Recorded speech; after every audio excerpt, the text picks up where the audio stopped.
Okay po, topic natin pag tumatanda na tayo, edad 40, 50, 60 years old, merong mga bagay bawal na gawin. Okay, mga bawal na lifestyle na to. Kasi syempre, pag tumatanda tayo, dapat ang focus natin, pampahaba ng buhay.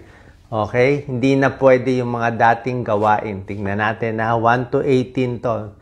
Number 1, dapat controlled na yung mga numbers natin. Anong numbers? Yung blood pressure natin. Hindi na pwede hayaang mataas yan. Pag 40 and above ka na. Yung blood sugar, yan dalawa pinakamahalaga. Blood pressure, dapat mas mababa sa 140/90. Blood sugar, dapat 100 and below. Hindi pwede mataas. Okay? Number 2, ano yung mga bawal pag tumatanda na? Bawal na yung mga junk food. Okay? Mga junk food natin, di ba pag bata tayo, puro tayo chips, chichirya, lahat ng gusto natin, di ba? Pero pag matanda na, hindi na po pwede yan. Yung mga matatamis, okay? Yung paborito nating matatamis na mga donut na puro icing, pang bata lang yun. Pag edad 40 na, 50, 60, naku, konting-konti na lang kakainin mo yan.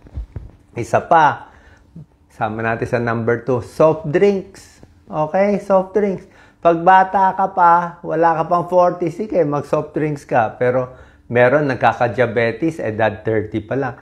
Pero kung 40, 50 years old, senior na, tingin ko hindi na pwede masyado mag-soft drinks. Iwas na. Okay? Alam naman natin, sobrang tamis yan. Number 3, pag tumatanda na, bawal na yung maraming kinakain. Diba? Pag bata tayo, talagang all you can eat, kain ng kain, only rice, 2 cups, 3 cups, pag bata yun. Pag tumatanda, tandaan nyo, dapat konti lang ang kinakain. Tingnan nyo yung mga taga-Japan. Kaya mahaba ang buhay ng mga Japanese. Konti lang sila kumain. Tingnan nyo yung mga bento box nila. Ang liliit, di ba? Ganun lang kaliliit dapat kahit yung dessert nila maliit. Isa pa, mas matanda tayo, mabagal ang metabolism. Pag mabagal ang galaw ng katawan natin, mabagal metabolism, mabilis tayo tumaba. So you have to eat less. Actually, may pag-aaral yan Yung taong mas konti ang kinakain, mas payat, mas mahaba buhay. Nakakagulat. Mas konti kinakain, mas mahaba ang buhay. Mas payat, mas okay pa. Kasi siguro, pag marami pagkain, nahirapan yung katawan. Number 4, dapat tama na kinakain natin. Okay? Hindi na pwede masyadong matataba, mamantika. Pag tumatanda na, dapat marami ng gulay, marami ng isda, di ba? Gulay, isda, prutas, yun ang kakainin natin. Number 5 na bawal sa nagkakaedad, ito, magugulat kayo. Number 5, hindi na pwede masyadong pagpupuyat. O yung walang tulog buong gabi, inuman buong gabi, night out, hindi na kaya pag tumatanda. Pag bata pa tayo, kaya hindi ka matulog 2 araw, di ba? Kaya ng katawan. Pero ngayon, hindi na kaya ang sobrang puyat. Kung bata ka pa, kaya mo pa mag-duty. Parang kami mga doktor. Diba? 36 hours duty namin, kaya namin noon yon. Pero ngayon, papa-duty mo ng 36 hours, hindi na kaya ng katawan. Manginginig na ang katawan. So, sobrang puyat, hindi na bagay yan pag tumatanda. Number 6, sobrang stress. Okay? Sobrang galit. Sobrang init ng ulo. Init ng ulo. Pag bata ka, may kaaway ka, sigawan, suntukan, di ba? Pwede, di ba? Baliwala. Pero pag may edad na, delikado po. Ingat kayo sa sobrang galit, sobrang inis. Kahit na rin, meron kang pinapagalitan, galit na galit ka, delikado. Baka ma-high blood, baka bigla kang ma-stroke. Di ba? Tsaka pag matanda ka na, nagalit ka, kita mo, parang bibigay na yung katawan mo, hihingalin, baka biglang huminto puso, hindi natin masabi. Number 7, okay? Pag bata ka, okay lahat, lakad, takbo, ikot. Pero pag above 40, 50 years old, yung balance napakahalaga. Yung balanse, okay? Kasi ngayon, hindi na pwede pabigla-bigla pag edad 50 pataas. Kasi na-off balance na tayo. Mapapansin nyo yan. Pag akyat ng hagdanan, pagbaba ng hagdanan, paglakad, medyo unsteady na. Dati, bababa ng hagdanan, walang hawak, di ba? Kayang-kaya natin, bababa tayo, may dala tayong bag. Pero ngayon, maganda hawak na kayo. Kung may kasama, wala namang masama humawak. Mamaya, mamali ka ng tapak, matumba ka. Okay? Number 8. Pag tumatanda na, dapat, ito yung pinaka-secret ko, dahan-dahan sa galaw. Ano ibig sabihin dahan-dahan sa galaw? Slowly. Actually, sabi yan ni Donald Trump, ni dating Presidente Donald Trump. Ang turo niya, ganyan. Sabi niya, dahil matanda na nga siya, di ba, nung president siya daw lagi dahan-dahan, akyat ng airplane, pababa, slowly, tingin, pag-ikot, slowly. Bakit? Pag tumatanda tayo, maraming delikadong movements. Yung balance mo nawawala. Yung hilo mo mas madalas. Tama, di ba? Pag tumatanda, more vertigo, more hilo. Tumingin ka lang dyan sa baba, tumingin ka ganyan, mahihilo ka na Biglang ikot, medyo mahihilo ka na. Pero pag bata ka, di ba, iikot-ikutin ka ng kalaro mo, kaya natin Pero pag tumatanda, slow movement. Isa pa, mabilis na mapilay kung matanda. Oras na maling tapak, matatapilok. Maling ikot, biglang sumakit na yung likod. Diba? Tulog lang konting mali, stiff neck na agad. Bakit? Maraming diferensya. Pag tumatanda, yung neck, nagkaka-problem. Shoulder, nagkaka-problem. Likod, may problema. Tuhod ng may edad. Diba? Kamay, tuhod, lahat yan humihina.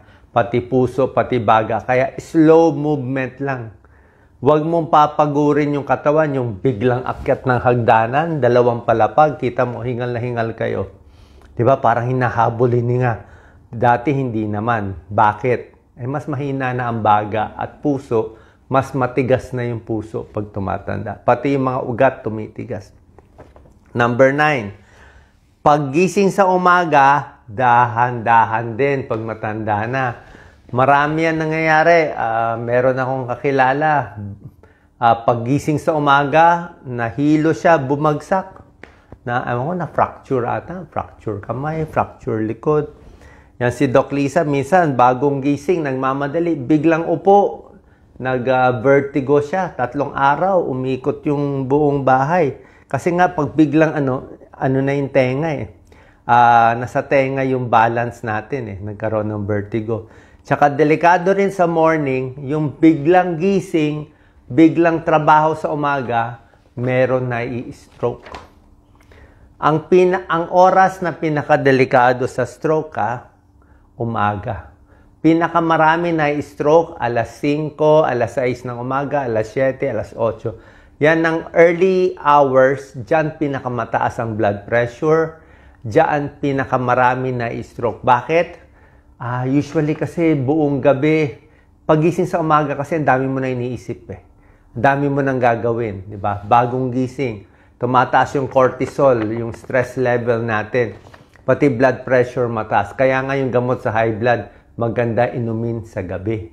Para sa morning, ma-protect ka. Karamihan ng stroke, majority, umaga. Kaya pag umaga, easy lang. Lalo na pag tumatanda, naka-high blood na tayo sa umaga.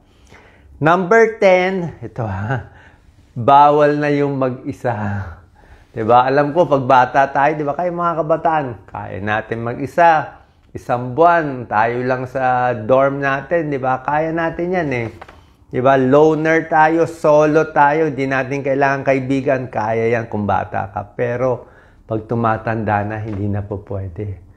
Ang pampahaba ng buhay, sabi to ng mga edad 100 pataas, yung mga lumampas ng 100, ang pinakamasaya at pampahaba ng buhay nila, kaibigan, kakilala. Kaya yung mga senior gusto mag-usap-usap. Yan ang kailangan. Dapat kasama, may kausap. Kasi pag walang social connection ang tao, kahit pakainin mo ng healthy, okay sa lahat, walang saysay yung buhay Dapat merong kausap lagi ang senior. Laging may kausap. Social connection, pampabata, pampatalino, para hindi maulyanin at pampasaya. Number 11, ito. Pag tumatanda na tayo, sabihin ko na, let go of jealousy and hate. Ito, mahirap to. Yung mga inggit natin sa katawan, di ba? Pag bata ka, inggit ako dito. Ba't siya influencer? Ba't siya celebrity? Ba't siya maganda? Inggit, galit ako. Pero pag matanda na, 50, 60, alam mo, wala nang reason mainggit eh. Oo, senior na eh. Ba't pa maiinggit, di ba? O ba't pa magagalit? Parang buong buhay mo. Hindi na rin maganda sa katawan mo to. Actually, yung inggit, hindi lang masama doon sa tao, masama sa iyo mismo. Kaya parang wala nang reason eh. Kasi tumatanda na. Dapat nga mas matanda, mas kalmado na. Number 12, pag tumatanda, mag-isip na tayo paano tutulong sa kapwa. Okay? Kung dati, ipon tayo ng ipon ng pera, pag tumatanda na, kailangan tumulong kahit maliit na bagay. Hindi naman kailangan mayaman kayo. Help in your own little way. Hindi na pwede yung makasarili. Tsaka dapat, pag edad 50, 60, kahit papano, nakaipon na dapat konti, dapat enough na tumulong sa iba. Kasi yun lang ang meaning ng buhay, kundi puro ka na lang pansarili, wala kang magiging kaibigan. Number 13, pag tumatanda, kailangan naka-rubber shoes ka na. Oo, tingnan mo sa ospital, kita mo sa ospital, yung mga doktor na medyo matatanda na, lahat rubber shoes. Sa ibang bansa, yung madalas maglakad, di ba? Marami sa kanila rubber shoes. Tayo sa atin, tsinelas. Hindi pwede tsinelas eh. Kailangan rubber shoes, hindi dahil magastos tayo, para protektahan ang tuhod, ang paa, ang likod. Magandang rubber shoes, kailangan gastusan yan. Kasi para ang tigas-tigas na mga nilalakaran natin sa Pilipinas, ang tigas-tigas. Pag wala kang magandang rubber shoes, mapupudpud ang tuhod mo. Sasakit ng likod. So at least, parang may shock absorber. Parang kotse, di ba? Maganda yung kotse na maganda yung shocks, di ba? Hindi ka nanginginig sa loob, di ba? Kahit na lubak, baliwala. Ang ganda kasi ng shocks, ng shock absorber ng kotse mo. Ganun din. Pag maganda ang rubber shoes, kahit matigas o ano, mas hindi ka matatapilok, hindi ka masusugat, safe ka lagi. Tsaka yung rubber shoes, maganda yung may arch siya, yung may arch. Yung paa na medyo nakataas dito para protected yung arch. So, rubber shoes. At hindi lang rubber shoes, ilakad mo. Diba? Kailangan hindi pwede rubber shoes, nakaupo ka lang sa bahay. Subukan nyo, 3,000 steps a day. Okay lang sa akin, 3,000 steps. Pag senior na, bata-bata, sige, 5,000 steps kung malakas, minsan mahina. Oo, yung 10,000 steps na tinuturo nila, kung kaya lang. Pero kung di kaya, 5,000 pwede na. Pag senior, 3,000, 2,000, pwede na yun kaysa wala. May tulong na yun. May pag-aaral sa senior, 4,500 steps lang. Kasi pag pinilit mo yung 10,000, mapipilayan ka. May injure ka lang. O, maniwala kayo. Tama ba ako? Hindi. Kayo mag-comment. Pinilit nyo 10,000 steps, nilakad nyo. Pangit pa yung rubber shoes nyo. Nakabalat kayo. Kita mo, na-injure kayo.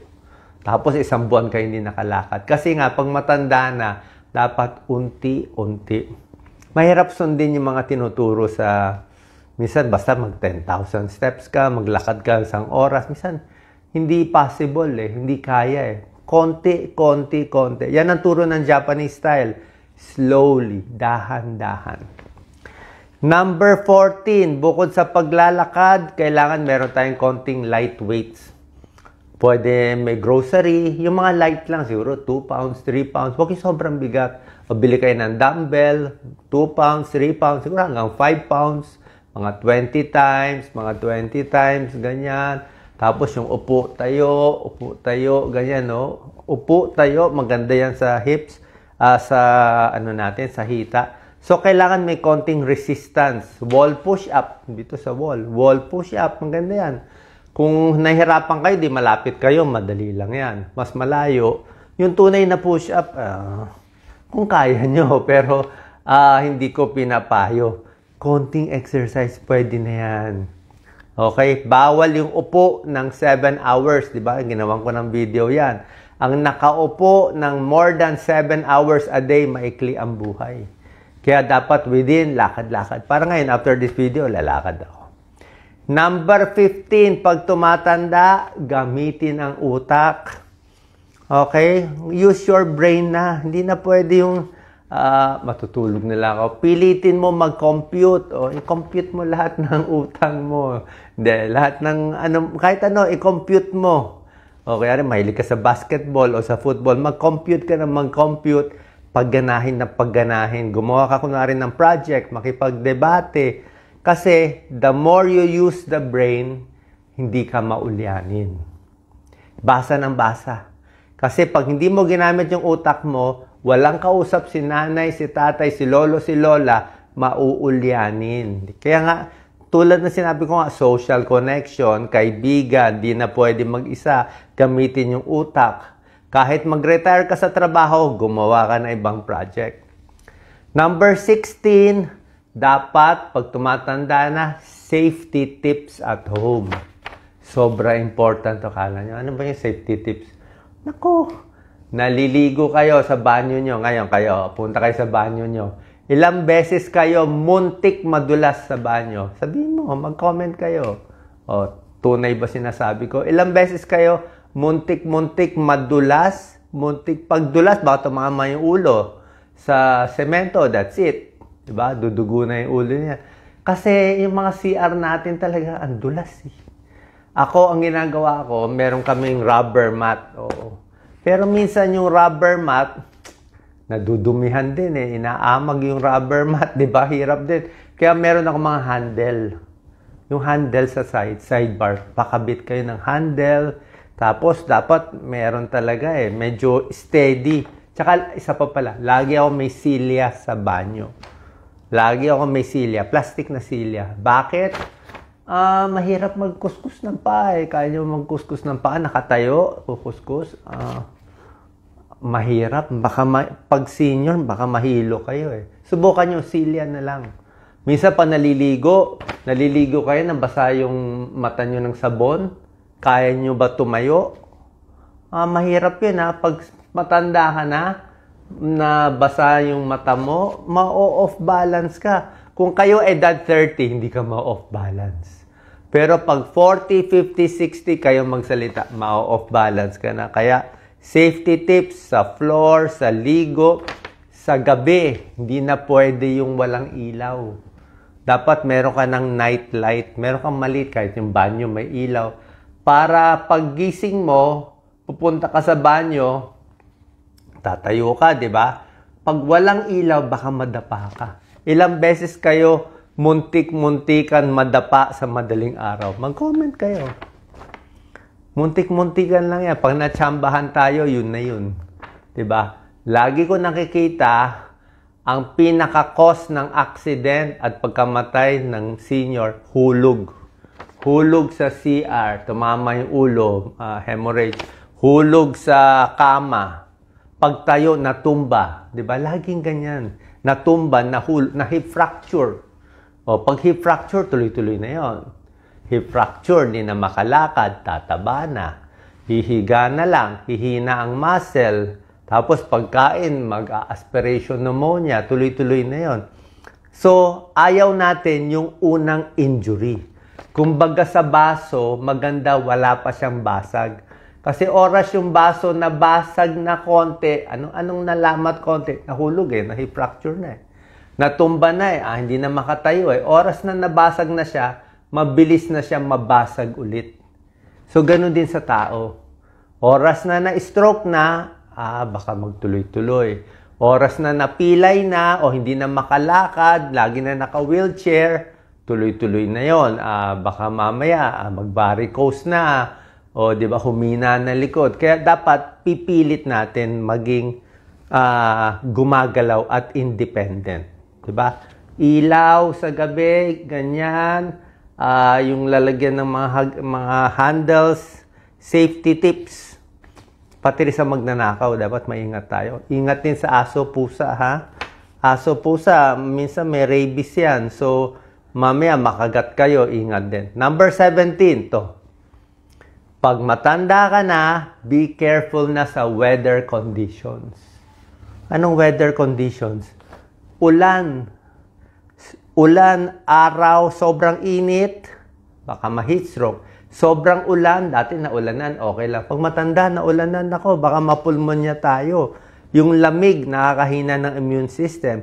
Sobrang cold, sobrang hangin, okay? Sobrang init, lahat yan hindi na maganda. So, pag matanda, kita mo mas kailangan mo na mag-jacket. Malalamigin ka na. Di ba? Nilalamig ka na eh. Isa pa, nakalimutan ko sabihin kanina.